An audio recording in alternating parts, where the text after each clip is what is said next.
hebat jadi orang Islam. Baru melek Pak, kita udah nyebut Allah. Cuma orang Islam baru melek udah ingat Allah. Alhamdulillah, kan Allah itu. Alhamdulillahilladzi ahyana. Ya Allah, terima kasih udah dikasih kesempatan hidup. Yang mahal hidup Pak. Bapak Ibu yang dimuliakan oleh Allah, maka suatu hari Rasulullah memanggil Siti Aisyah sebelum tidur.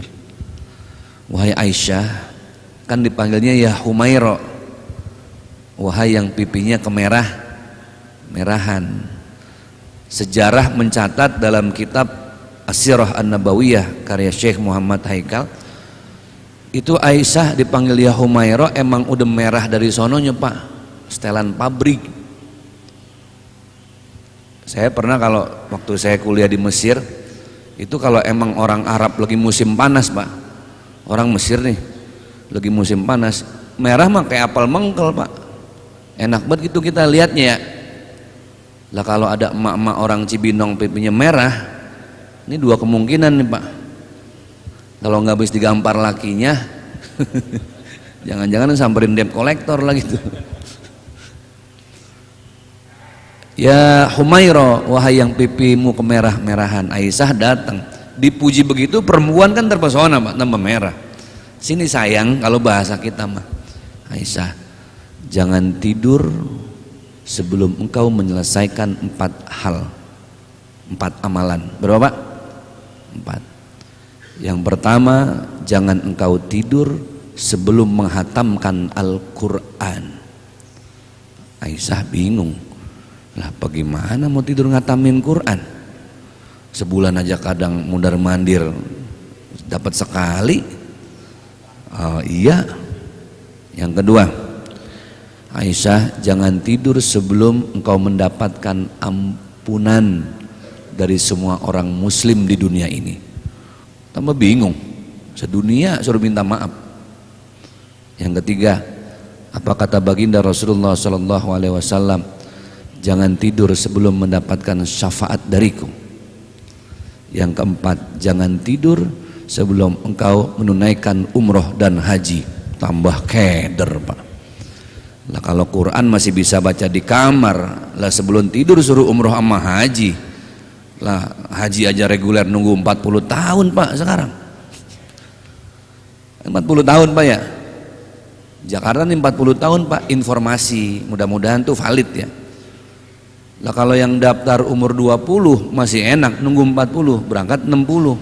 Lah yang daftar 60 nunggu 40, lah tawaf bukan di Padang Arafah, Padang Mahsyar udah tuh Pak.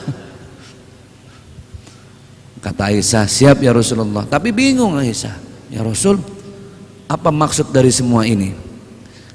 Ini indahnya agama Islam Pak, banyak ibadah yang kita belum mampu, tapi ada emergency exit, pintu keluar yang pahalanya sama. Apa kata Rasulullah? Aisyah, maksudku hatamkan Al-Quran sebelum tidurmu, maka bacalah itu dengan membaca Al-Ikhlas 3 kali Pak. Al-Ikhlas 3 kali. Jadi Bapak jangan heran, atau saya nggak heran kalau saya sering lihat engkong saya dulu, engkong saya orang Betawi Pak. Engkong saya itu kalau belum tidur rutin banget baca Al-Ikhlas dia, sampai berkali-kali. Qul huwallahu ahad, Allahu samad, lam yalid. Sebelum tidur Pak, sampai dia tidur. Oh, dari sini hadisnya ternyata. Amalan yang kalau kita baca Al-Ikhlas 3 kali itu sama dengan kita menghatamkan Al-Quran. Pahalanya Pak. Cuman bangun tidur jangan terus jadi sesumbar sama orang. Saya kemarin 2 kali hatam, Al-Ikhlas 6 kali. Itu yang pertama. Aisyah, jangan tidur sebelum engkau mendapatkan ampunan, kata-kata maaf, engkau dimaafkan oleh seluruh orang muslim dan muslimat. Maksudnya bagaimana Rasulullah? Maka sebelum tidurmu baca doa, Allahumma ghfir lil muslimina wal muslimat wal mu'minina wal mu'minat al ahya'i minhum wal. Yang kedua Pak, Yang ketiga, ya Rasulullah suamiku tercinta, bagaimana aku mau tidur mendapatkan syafaat engkau? Maka sebelum tidurmu bacalah salawat untukku, Allahumma salli ala sayyidina Muhammadin wa ala ali sayyidina Muhammad.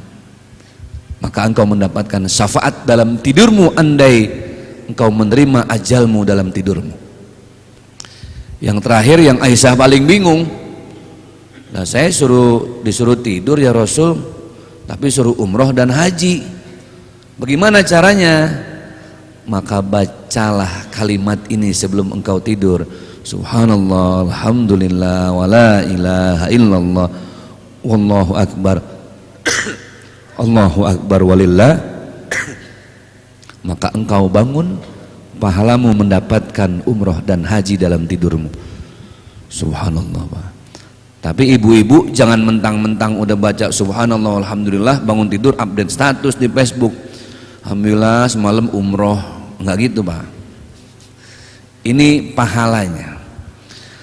Sebegitu Rasulullah memperhatikan prosesi sebelum kita tidur. Artinya ada sesuatu yang paling penting, Pak, ketika tidur. Karena tadi orang tidur itulah yang dibilang setengah mati. Nyawanya tergenggam setengah dalam kajian ilmu kedokteran. Makanya lihat, Pak, karena orang setengah mati nggak ada yang sadar dia, Pak. Kita tidur ngorok nih, udah kayak kol diesel solar, Pak. Udah bukan lagi serumah, Pak, 3 rumah kedengeran.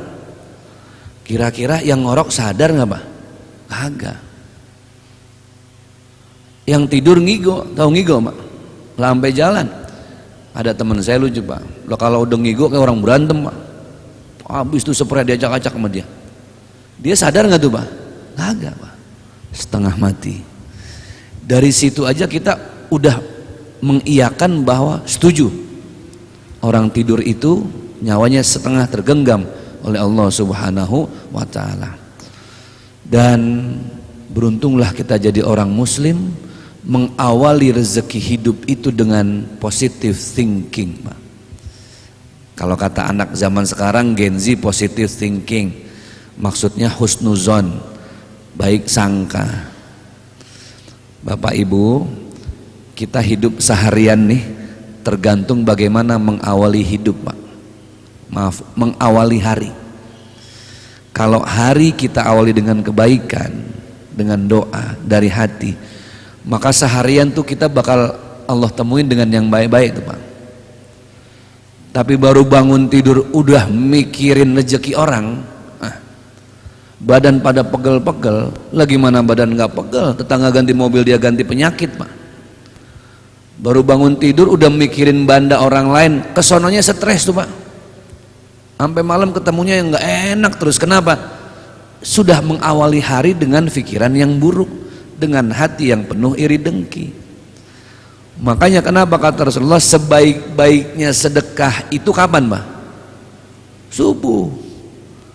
Karena sedekah subuh menandai mengawali hari dengan berbagi.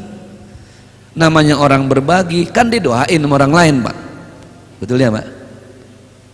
Kita nyenengin orang, Pak, kita sedekahin.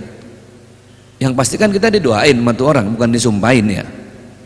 Nih, emak-emak contoh pulang dari sini nih, nggak tahu kenapa ya, hujan kagak, petir kagak, suaminya bagi duit, jebret 10 juta pagi-pagi, walaupun cuma mimpi gitu, Bu. Nah kira-kira bini yang dibagi duit sama lakinya 10 juta sama tuh bini didoain apa disumpahin? Nah didoain, Pak. Seumur-umur belum pernah saya dengar ada laki bagi bininya duit disumpahin sama bininya. Ayah makasih ya, ayah cepat mati ya. Pasti didoain, Pak.